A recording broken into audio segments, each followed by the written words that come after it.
আজকে আমরা কথা বলতে চলেছি Redmi 12 5G কে নিয়ে। Redmi তাদের Redmi 12 4G কে কিছুদিন আগে লঞ্চ করেছিল মার্কেটে এবং তারপরে তারা নিয়ে চলে আসলো Redmi 12 5G কে, যেটি গত আগস্টের 4 তারিখে লঞ্চ হয়েছে গ্লোবাল এবং ইন্ডিয়ান মার্কেটে। সো খুব শিগগিরই আমরা এটা বাংলাদেশ মার্কেটে অবশ্যই পেয়ে যাব। সো আজকের এই ভিডিওটিতে আমরা এই ফোনটা সম্পর্কে ইন ডিটেইলস ফিচার্স, এর বিস্তারিত স্পেসিফিকেশন এবং সমস্ত রকম রিভিউ নিয়ে আলোচনা করব। So without wasting any more time, hey beautiful people, চলো শুরু করি আজকের এই video without any more intro. সর্বপ্রথমে যদি আমরা কথা বলি এই ফোনটার ডিজাইন এবং বিল্ড নিয়ে, তার আগে কথা বলবো এই ফোনটার থিকনেস এবং ওয়েট নিয়ে। এই ফোনটার থিকনেস রয়েছে 8.2 মিলিমিটার এবং তার পাশাপাশি এর ওয়েট রয়েছে 199 গ্রাম। সো এই ফোনটা কিন্তু একটু মোটা এবং ভারী মনে হলেও অবশ্যই ইন হ্যান্ড ফিল খুব ভালো দিচ্ছে এবং এর যে কম্প্যাক্ট সাইজ এটা কিন্তু জোস লাগে দেখতে। এবং তার পাশাপাশি এই ফোনটির ডিজাইন এবং বিল্ডে রয়েছে প্লাস্টিক ফ্রেম এবং গ্লাস ব্যাক। অবশ্যই গ্লাস ব্যাকটি রয়েছে গরিলা গ্লাসের প্রোটেকশনের সাথে। সো এখানে আমরা গ্লাস ব্যাক যেহেতু পাচ্ছি, অবশ্যই দেখতে জোস লাগে এই ফোনটা, কারণ এর পিছনের ক্যামেরা গুলো দেখতে পুরা আইফোন ফিল দেয়। এরপর যদি কথা বলি এই ফোনটাতে সমস্ত রকম বাটন পোর্টস এবং সমস্ত রকম ফিচার্স এই ফোনটাতে রয়েছে যেগুলো একটা অ্যান্ড্রয়েড ফোনে থাকে, এবং তার সাথে সাথে রয়েছে IP53 রেটিংস, তার মানে এটা স্প্ল্যাশ এবং ওয়াটার রেজিস্ট্যান্স, আপনি আপনার ফোনটা নিয়ে পানিতে দৌড়াদৌড়ি করতে পারবেন।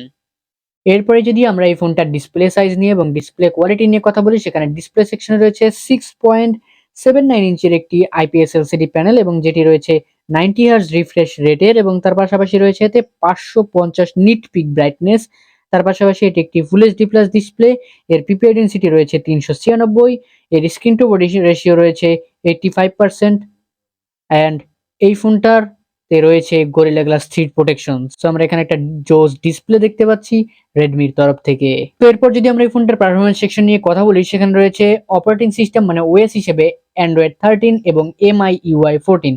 সো এই ফোনটার অপারেটিং সিস্টেম ভালো রয়েছে এবং তার পাশাপাশি রয়েছে এতে চিপসেট হিসেবে কোয়ালকম স্ন্যাপড্রাগন 4 জেন 2 4 ন্যানোমিটারের একটি চিপসেট। সো এই ফোনটার মেইন আকর্ষণ যদি আমরা বলি বা কি সেলিং পয়েন্ট, সেটা রয়েছে এই ফোনটার চিপসেট, যেটি রয়েছে স্ন্যাপড্রাগন কোয়ালকম 4 জেন 2। এটি একটি অক্টাকোরের প্রসেসর, তার পাশাপাশি এর জিপিইউতে রয়েছে অ্যাড্রিনো 613। সো এখানে আমরা গ্রাফিক মানে জিপিইউটাও ভালো পাচ্ছি, এবং তার পাশাপাশি যদি কথা বলি এই ফোনটার র্যাম এবং রম নিয়ে, সেখানে আমরা পাচ্ছি 4128 জিবি, 6128 জিবি এবং 8256 জিবির ভেরিয়েন্ট। সো এই ফোনটার যে স্টোরেজ রয়েছে সেটা কিন্তু রয়েছে UFS 2.2 এর সাপোর্টেড, এবং এর র্যাম রয়েছে LPDDR4X। এরপর যদি আমরা কথা বলি এই ফোনটাতে রয়েছে ক্যামেরা সেকশনে 50 মেগাপিক্সেলের একটি মেইন শুটার এবং 2 মেগাপিক্সেলের একটি ডেপথ সেন্সর, এবং তার পাশাপাশি রয়েছে 8 মেগাপিক্সেলের একটি সেলফি শুটার। সো এখানে কিন্তু এভারেজ একটি ক্যামেরা সেটআপ আমরা দেখতে পাচ্ছি, যেখানে রেয়ার প্যানেলে দুইটি ক্যামেরা এবং সামনে সেলফি ক্যামেরা হিসেবে একটি ক্যামেরা রয়েছে। এবং এই ফোনটার যদি ব্যাটারি সেকশন নিয়ে কথা বলি, সেখানে আমরা পাচ্ছি 5000 mAh এর একটি বিগ ব্যাটারি, আর যাকে পাওয়ার দিচ্ছে 18 ওয়াটের ফাস্ট চার্জার, এবং যেখানে রয়েছে পিডি। এবং তার পাশাপাশি যদি কথা বলি এই ফোনটার কালার সেকশন নিয়ে, সেখানে আমরা পাচ্ছি jet black, pastel blue, moonstone silver. এই তিনটে কালার ভেরিয়েন্টে আমরা এই ফোনটাকে দেখতে পাচ্ছি। এবং সবশেষ পয়েন্ট মানে এই ফোনটার প্রাইস নিয়ে যদি আমরা কথা বলি, সেটার প্রাইস রয়েছে ইন্ডিয়ান মার্কেটে 13,999 টাকা। সো এটা যদি বাংলাদেশে আসে অবশ্যই 18,000 টাকার উপরে দাম হবে।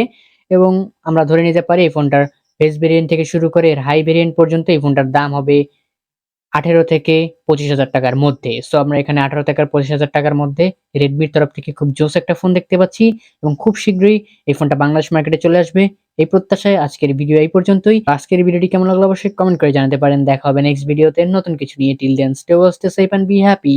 চিল ব্রো।